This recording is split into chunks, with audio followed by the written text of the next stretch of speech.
Hello friends, welcome back to my channel. Friends, आज मैं जिस टॉपिक को लेकर के आप सबके साथ जुड़ने जा रही हूँ वो है stock versus mutual funds. Friends, जब भी कोई बिगिनर स्टॉक मार्केट में एंटर करते हैं तो उनके लिए ये बहुत ही बड़ा कंफ्यूजिंग टॉपिक होता है कि उन्हें कहाँ इन्वेस्टमेंट करना चाहिए। उन्हें कहीं ये सुनने को मिलता है कि आपको स्टॉक मार्केट में जाना चाहिए, आप अपने पैसे शेयर्स में लगाओ, स्टॉक्स में लगाओ। उन्हें कहीं ये सुनने को मिलता है म्यूचुअल फंड सही है। तो फ्रेंड्स, डेफिनेटली ये बहुत ही कंफ्यूजन क्रिएट करने वाला टॉपिक होता है, स्पेशली एक बिगनर के लिए। इसीलिए आज मैं इस टॉपिक को लेकर के आप सबके साथ जुड़ने जा रही हूँ। आप प्लीज मेरे चैनल पे लास्ट तक बने रहिए। तो आपके लिए बहुत जरूरी है इस बात को समझना कि आपके लिए एज अ बिगनर क्या अच्छा रहेगा, क्या सही रहेगा। तो चलिए हम स्टार्ट करते हैं इस टॉपिक को। फ्रेंड्स, इस टॉपिक को समझने से पहले हम ये समझ लेते हैं कि इक्विटी स्टॉक क्या होता है। फ्रेंड्स, स्टॉक क्या होता है, स्टॉक मार्केट कैसे काम करता है, इसके बारे में मैंने एक अलग से वीडियो बनाया हुआ है। क्या बेनिफिट है आपको स्टॉक मार्केट में इन्वेस्टमेंट करने पे, ये वीडियो आपके लिए बहुत हेल्पफुल रहेगा। मैं चैनल के डिस्क्रिप्शन बॉक्स में इसका लिंक डाल रही हूँ, आप वहां से इस वीडियो को एक बार जरूर चेक कर लीजिएगा। अभी मैं बहुत ही शॉर्टकट में आपको यहाँ बताऊंगी स्टॉक क्या होता है। बेसिकली स्टॉक एक सिक्योरिटी है जो कि रिप्रेजेंट करती है कंपनी के ओनरशिप को। मींस एज अ इन्वेस्टर, अगर आपने स्टॉक मार्केट में पैसे लगाए हैं, अगर आपने किसी कंपनी के स्टॉक को परचेज किया है, तो जिस प्रोपोर्शन में आपने उस कंपनी के स्टॉक को परचेज किया है उसी प्रोपोर्शन में आपको उस कंपनी का ओनरशिप मिलता है। आप उस कंपनी के उतने परसेंट के ओनर होते हैं, शेयर होल्डर होते हैं। आपको उस स्टॉक से रिलेटेड बेनिफिट्स मिलते हैं, राइट्स मिलते हैं। आपको उस स्टॉक के बेस पे डिविडेंड पे किया जाता है। और एट लास्ट जब मार्केट ग्रो करती है, जब मार्केट का अपसाइड मूवमेंट होता है और जब आपके स्टॉक का प्राइस इंक्रीज हो जाता है, देन आप उस स्टॉक को बेच करके पैसे कमा सकते हैं। तो ये होता है स्टॉक। अब मैं बात करती हूँ म्यूचुअल फंड्स क्या है। फ्रेंड्स, म्यूचुअल फंड्स डेफिनेटली एक बहुत ही कंफ्यूजिंग टॉपिक होता है, स्पेशली बिगिनर के लिए, क्योंकि उनको यही लगता है स्टॉक को भी हम खरीद के रखते हैं, म्यूचुअल फंड्स को भी हम खरीद के रख लेते हैं, मतलब उसमें भी पैसे लगा देते हैं। बट दोनों में बहुत बड़ा मेजर डिफरेंस होता है जो मैं आज आपको समझाने जा रही हूँ। फ्रेंड्स, म्यूचुअल फंड्स एक कलेक्टिव इन्वेस्टमेंट होता है। म्यूचुअल फंड्स में asset management company large number of investors से पैसे को इकट्ठा करती है और फिर उन पैसों को वो number of securities like bonds, FDs और स्टॉक्स में लगाती है। एक सिंपल लैंग्वेज में अगर हम बात करते हैं, म्यूचुअल फंड्स एक डाइवर्सिफाइड पोर्टफोलियो हम इसको बोल सकते हैं, या फिर एक कलेक्टिव इन्वेस्टमेंट जहां पे एक जगह पैसा लगाने के बाद आपका पैसा सिर्फ एक ही जगह ना इन्वेस्टमेंट करके डिफरेंट सिक्योरिटीज में, लाइक डिफरेंट सेक्टर्स में इन्वेस्टमेंट किए जाते हैं। नॉट अ सेक्टर, उसी जिस कंपनी, जिस एसेट मैनेजमेंट कंपनीज में आपने पैसे लगाए हैं, उसी में एसेट मैनेजमेंट कंपनी के डिफरेंट पार्ट में आपके पैसे लगाए जाते हैं। ये होता है म्यूचुअल फंड्स। अब मैं आपको यहाँ पे एक एग्जांपल के थ्रू समझाऊंगी म्यूचुअल फंड्स को। देखिए, एक म्यूचुअल फंड है सेविंग मोड फंड। मैंने एक एग्जांपल लिया है, ऐसा कोई भी म्यूचुअल फंड अभी फिलहाल मार्केट में अवेलेबल नहीं है। एक म्यूचुअल फंड है सेविंग मोड फंड, जो कि saving mode asset management company के थ्रू लॉन्च की जा रही है। इस फंड का नाम है saving mode small cap fund. Friends, यहाँ पे आपके लिए एक और कंफ्यूजिंग टॉपिक हो सकता है small cap, large cap and mid cap. Friends, mutual funds एक बहुत बड़ा टॉपिक है, इसमें बहुत सारी चीजें कवर करनी है मुझे।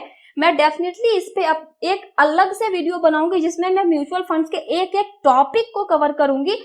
अगर आप बिगनर हैं तो आप प्लीज मेरा ये चैनल सब्सक्राइब कर लीजिए। अगर आप बिगनर नहीं है तो भी ये आप वीडियो और मेरा चैनल आपके लिए बहुत बेनिफिट देने वाला है, क्योंकि मैं stock market, mutual funds, IPO हर एक टॉपिक को कवर करने वाली हूँ अपने चैनल पे।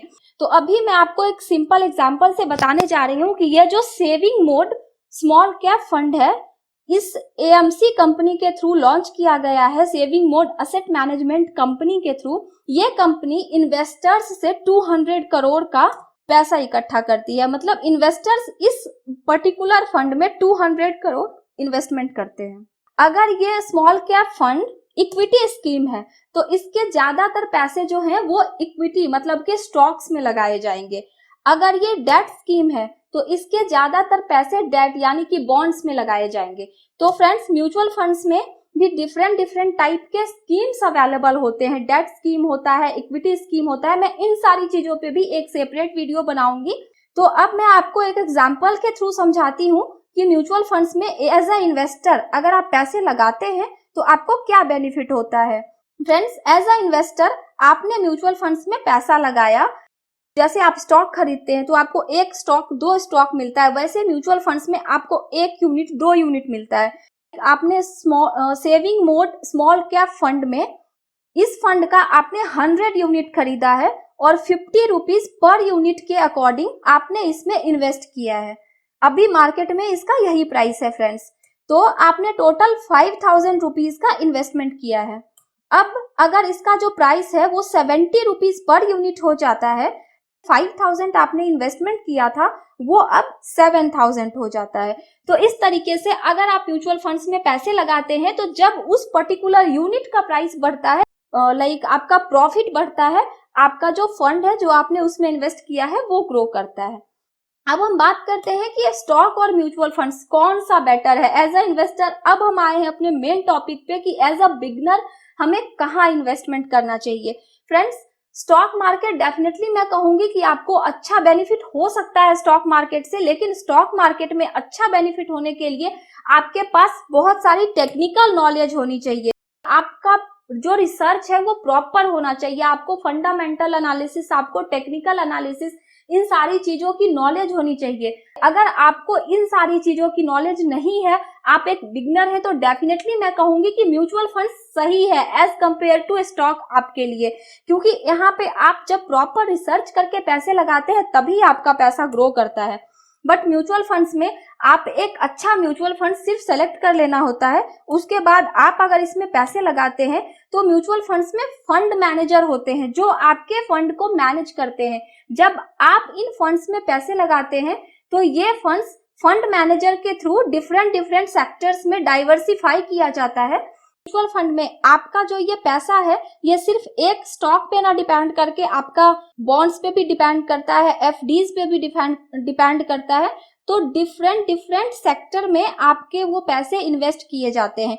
तो सिर्फ एक फैक्टर पे डिपेंड ना होने की वजह से यहाँ पे म्यूचुअल फंड्स में आपके जो पैसे होते हैं वो ज्यादा सेफ होते हैं as compared to stock market. अब हम बात करते हैं इन्वेस्टमेंट कॉस्ट की, कि म्यूचुअल फंड्स का जो इन्वेस्टमेंट कॉस्ट होता है वो एज ए स्टॉक मार्केट कम होता है। देखिए कैसे, अगर आप इक्विटी में इन्वेस्टमेंट करते हैं तो इक्विटी में इन्वेस्टमेंट करने के लिए आपको एसटीटी देना होता है, ब्रोकरेज देना होता है, जिस भी ब्रोकिंग कंपनी में आपने अपना अकाउंट ओपन कराया है।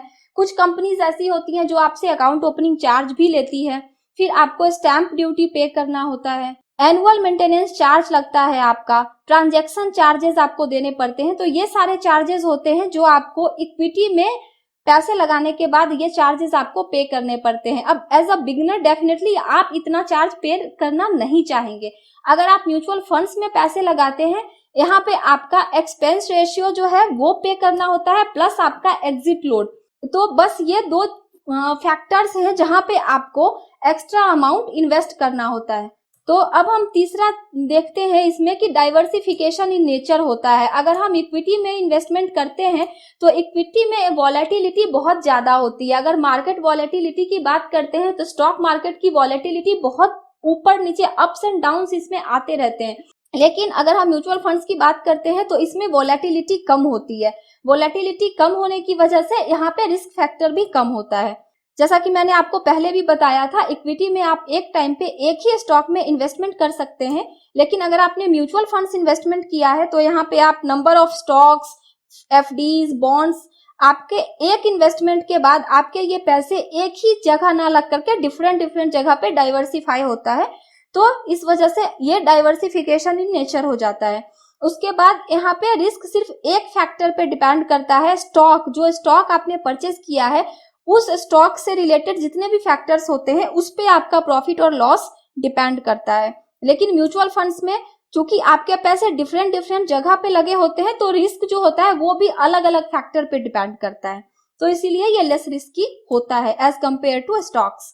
अब हम बात करते हैं टैक्स बेनिफिट की। इतना अच्छा होगा अगर आपका सेविंग भी हो जाए, आपके पैसे भी बच जाए, प्लस आपको टैक्स में भी बेनिफिट मिल जाए। तो अगर आप ये बेनिफिट लेना चाहते हैं तो डेफिनेटली आपके लिए म्यूचुअल फंड्स एक बहुत ही सही ऑप्शन है। म्यूचुअल फंड्स में आपको ELSS फंड्स की फैसिलिटी मिलती है। अगर आप ELSS फंड्स में इन्वेस्टमेंट करते हैं तो यहाँ पे सेक्शन 80C के अंडर आपको 1.5 लाख तक का आपको टैक्स रिडक्शन बेनिफिट होता है, जो कि अगर आप इक्विटी स्टॉक में करते हैं वहां पे आपको ये बेनिफिट नहीं होता है। अगर हम बात करते हैं SIP की, तो म्यूचुअल फंड्स में आप मंथली इन्वेस्टमेंट कर सकते हैं। अगर आपने म्यूचुअल फंड स्टार्ट किया है तो आप हर महीने एक अमाउंट फिक्स कर लीजिए कि आपको इस पर्टिकुलर म्यूचुअल फंड्स में हर महीने इतना पैसा डालना है। अब उस SIP को आप स्टॉप भी कर सकते हैं, आप पॉज भी कर सकते हैं। तो आप मंथली इन्वेस्टमेंट कर सकते हैं, जो कि स्टॉक में ऑप्शन नहीं होता है। स्टॉक में आप SIP नहीं कर सकते हैं। तो इसीलिए अगर आप एज अ बिगनर देखते हैं तो मैं डेफिनेटली कहूंगी कि म्यूचुअल फंड्स आपके लिए ज्यादा बेटर होगा, क्योंकि इसमें रिस्क फैक्टर कम होते हैं, इसमें number of investment different sector में होता है। और सबसे बड़ी बात कि अगर बिगनर होने के नाते आपको स्टॉक मार्केट की नॉलेज नहीं है तो यहाँ पे फंड मैनेजर के थ्रू आपके पैसे को मैनेज किया जाता है। तो ये जो डिफरेंसेस थे स्टॉक और म्यूचुअल फंड्स के बारे में, ये मैंने आपको क्लियर कर दिया है। आई होप ये वीडियो अगर आपको अच्छा लगा हो फ्रेंड्स, अगर आपको लगता है कि ये वीडियो आपके लिए बेनिफिशियल है और आपके फ्रेंड्स के लिए भी ये वीडियो अच्छा साबित हो सकता है, तो आप प्लीज मेरे वीडियो को लाइक करिए, शेयर करिए और मेरी नेक्स्ट आने वाली वीडियो के लिए आप अपने इस चैनल को सब्सक्राइब कर लीजिए। Thank you.